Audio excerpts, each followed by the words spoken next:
next year हो सके तो भूल जाई हो हम के डियर हो मार के मुआ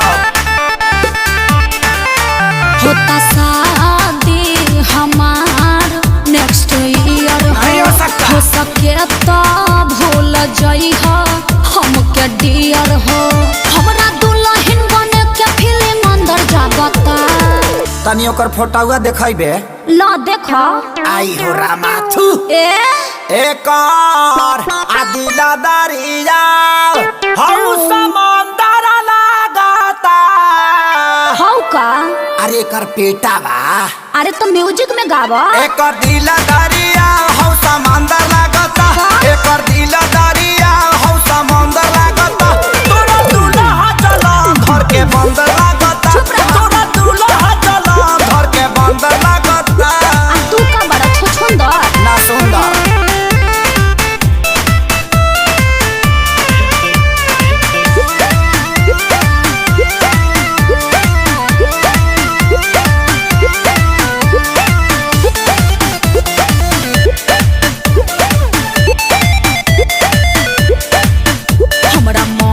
के बारे में बोल के काहे दर्द बढ़ावता रे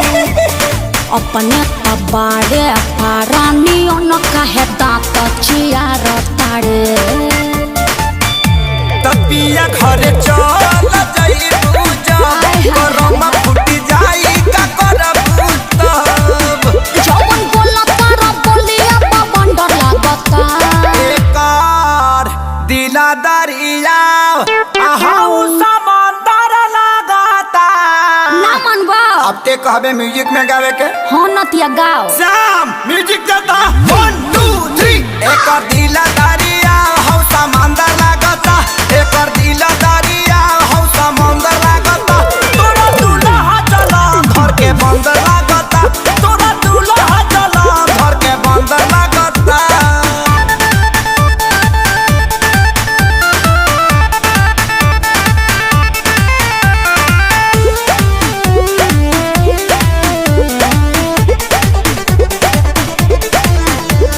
जरई के भी एगो हद होला हबे करोड़पति मोर राजा अच्छा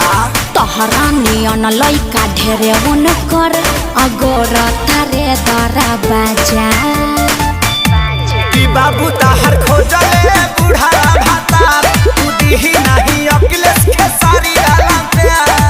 होता हर देखे में नियतिया लफंदर लागता अरे का इब्यास तोनी मुंह किया वो ना अरे दही हका एक दिला दरिया हौ समंदर लागता एक दिला दरिया